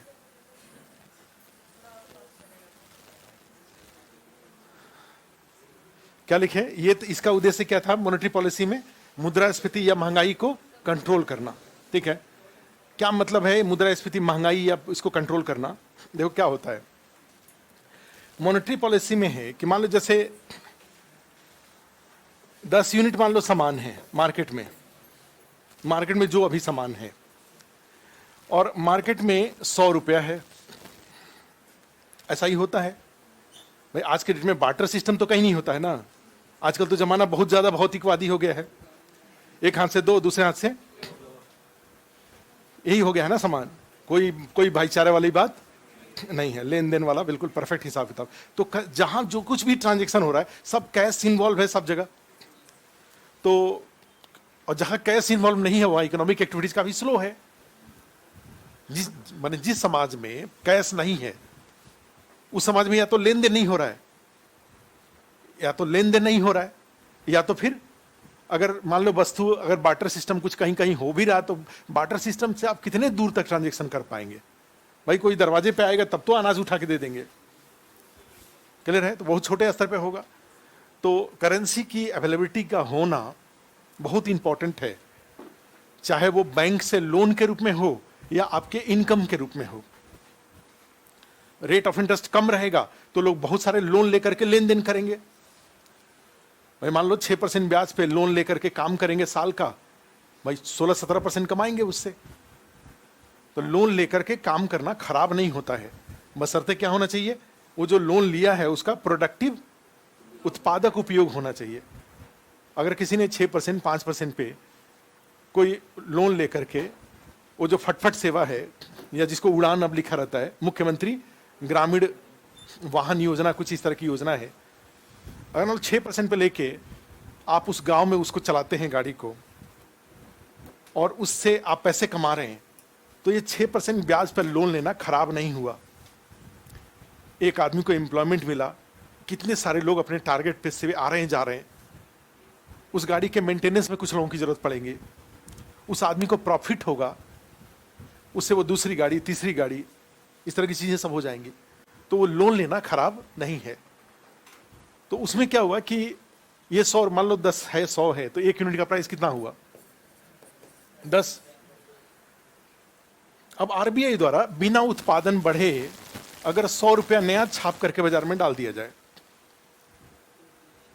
नया छाप करके डाल दिया जाए, या सरकार क्या करे, सबकी सैलरी दोगुना तिगुना कर दे। अभी पिछले दिनों में क्या हुआ है, 450 से अधिक ऐसी योजनाएं हैं। जैसे देश में एक पॉजिटिव हुआ है, एक निगेटिव हुआ है। जब से हम लोग देख रहे हैं पिछले 10-15 साल में जो देश में राजनीति का जो रूप देखने को मिल रहा है, इस राजनीति के रूप में एक पॉजिटिव हो रहा है, एक निगेटिव हुआ है।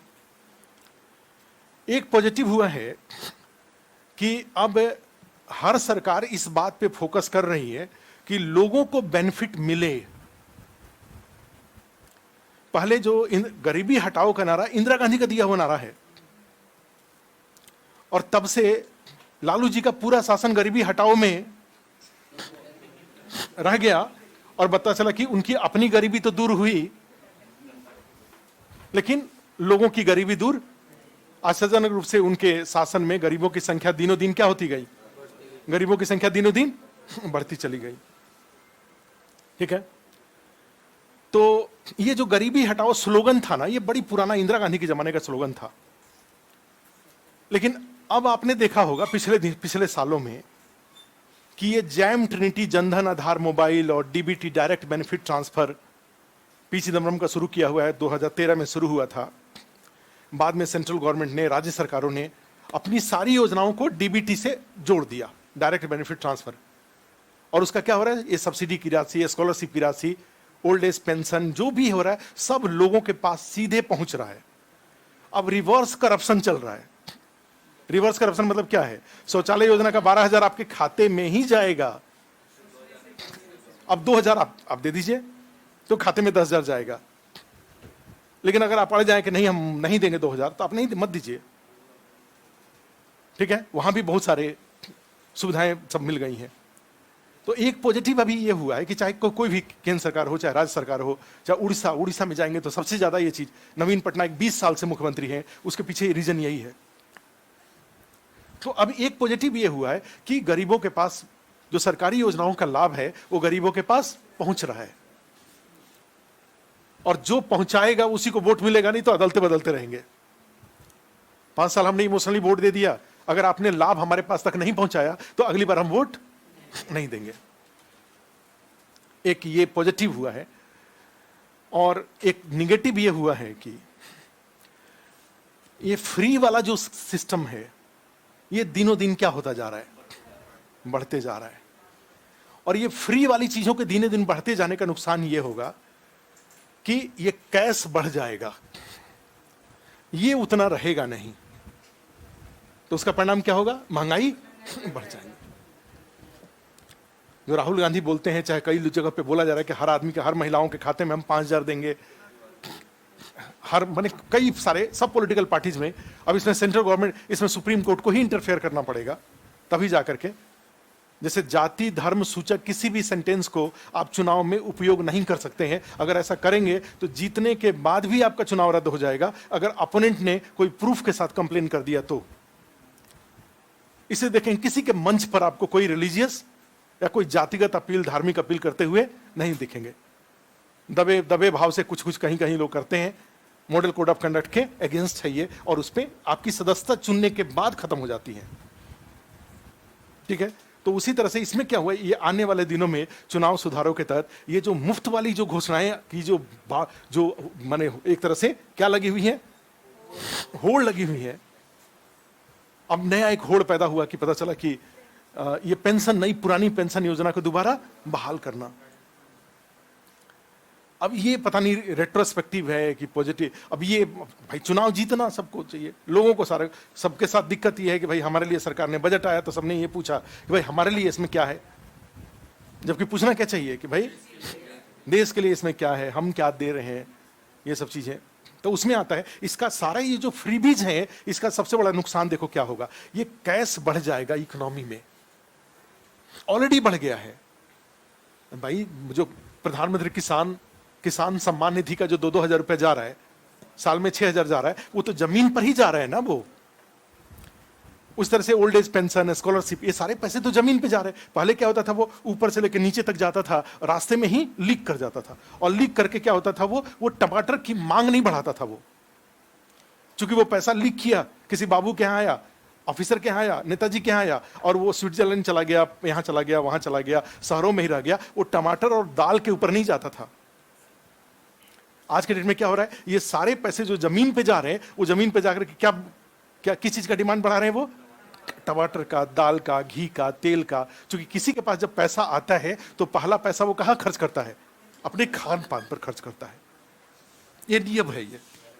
तो ये जो इसके साथ जाएगी, तो देखो इसमें दिक्कत क्या हो रहा है, ये जो पैसे है ना, ये गांव में बढ़ जाएगा ये फ्रीबीज के कारण।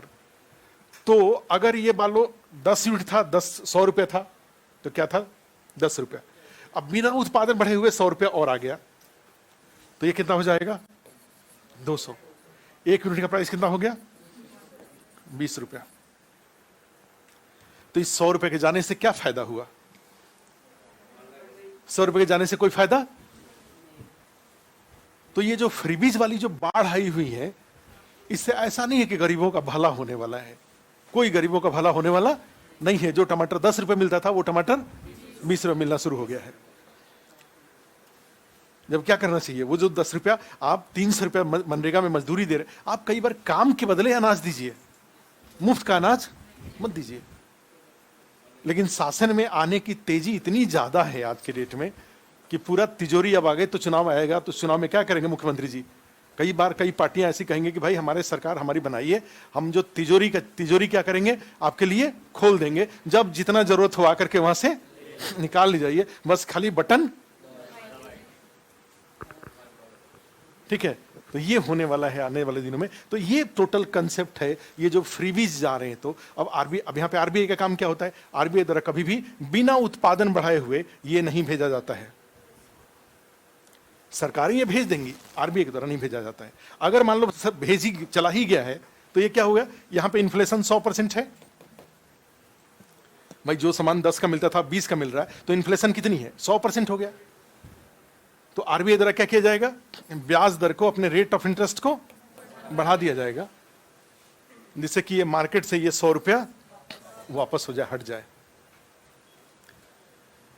मौद्रिक नीति के माध्यम से आरबीआई द्वारा यही काम किया जाता है कि बाजार में अगर करेंसी कम है तो भेजना और अधिक है तो हटाना, और उसके लिए सीआरआर, एसएलआर, रेपो रेट, सारे दरों को यूज किया जाता है। ठीक है, ध्यान रखिए। तो आपने क्या लिखा था यहाँ पे?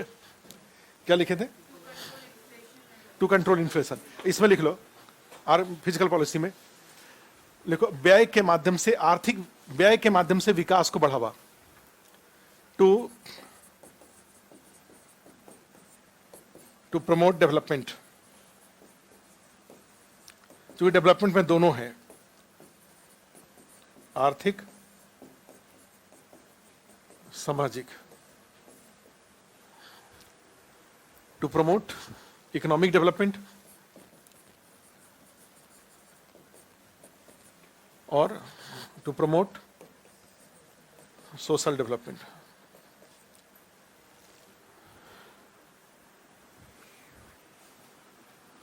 To promote economic development, to promote social development.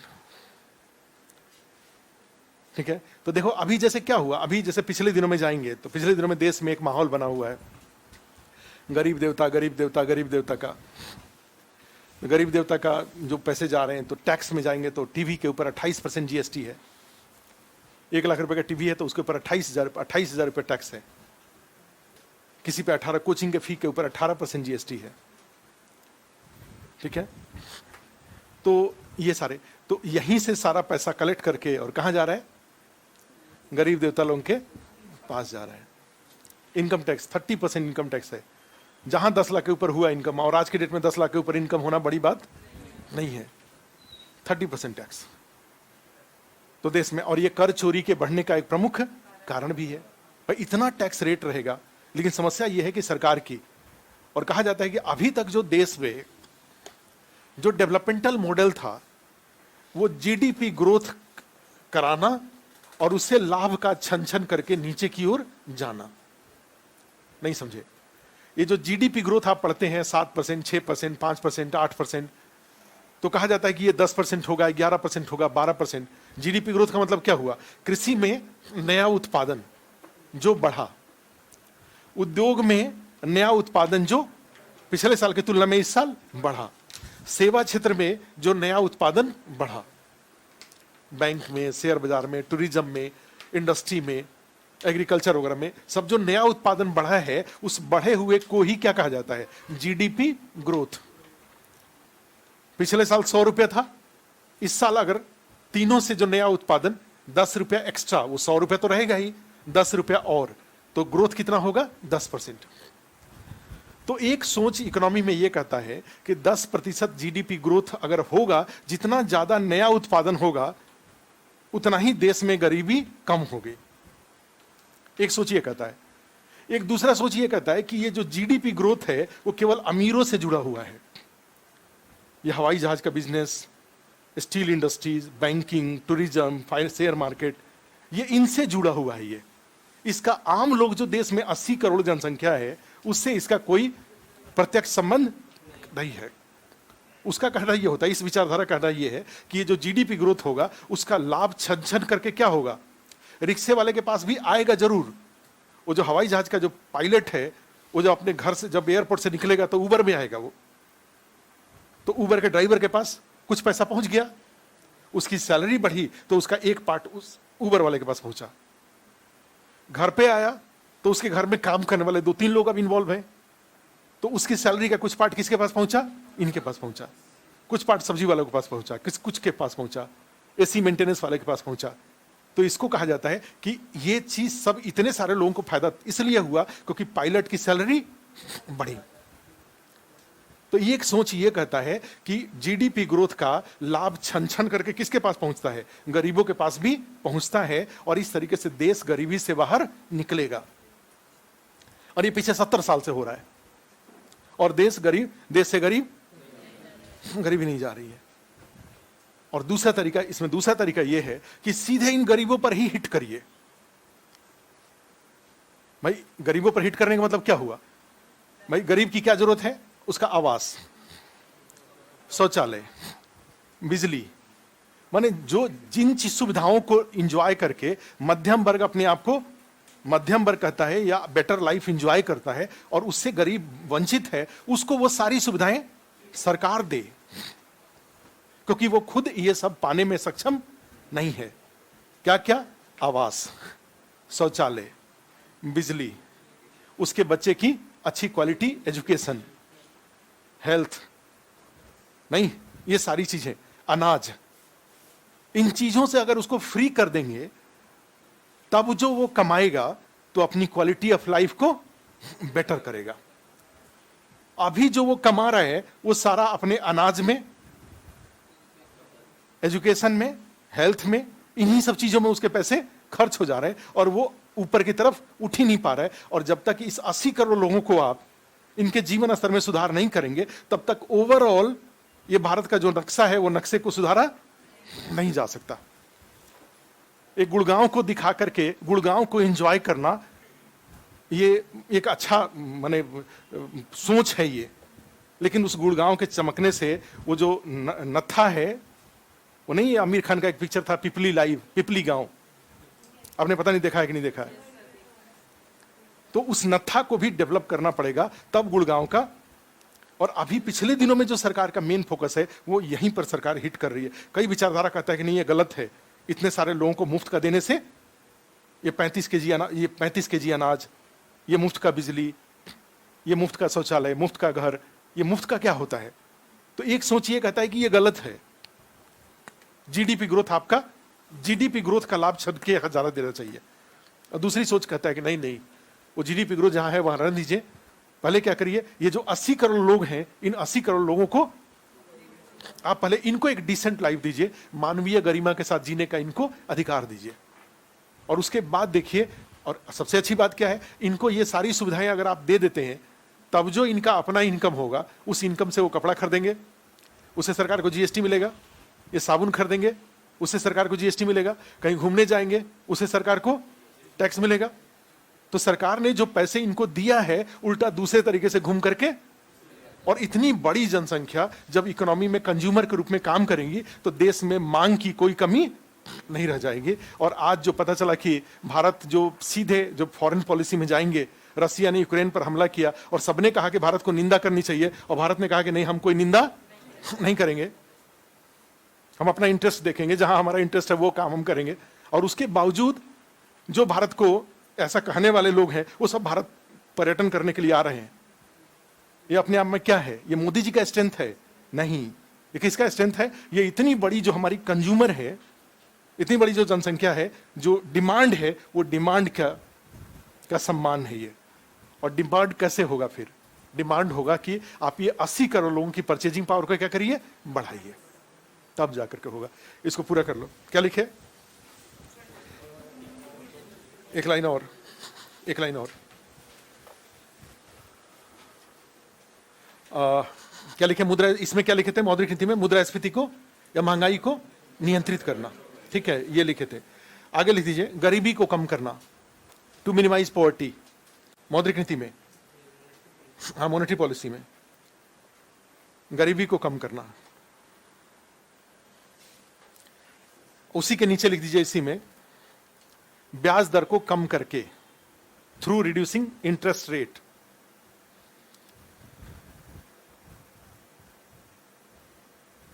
एक मिनट, ब्याज दर को कम करके मत लिखिए, ब्याज दर के माध्यम से, थ्रू इंटरेस्ट रेट, ब्याज दर के माध्यम से। यहां लिख दीजिए, गरीबी को कम करना, राजकोषीय नीति में लिखिए, गरीबी को कम करना, टू रिड्यूस पॉवर्टी, विकास को बढ़ावा देकर, थ्रू प्रमोटिंग डेवलपमेंट।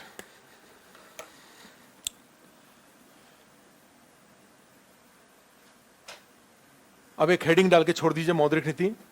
अब आज नहीं करेंगे, कल करेंगे।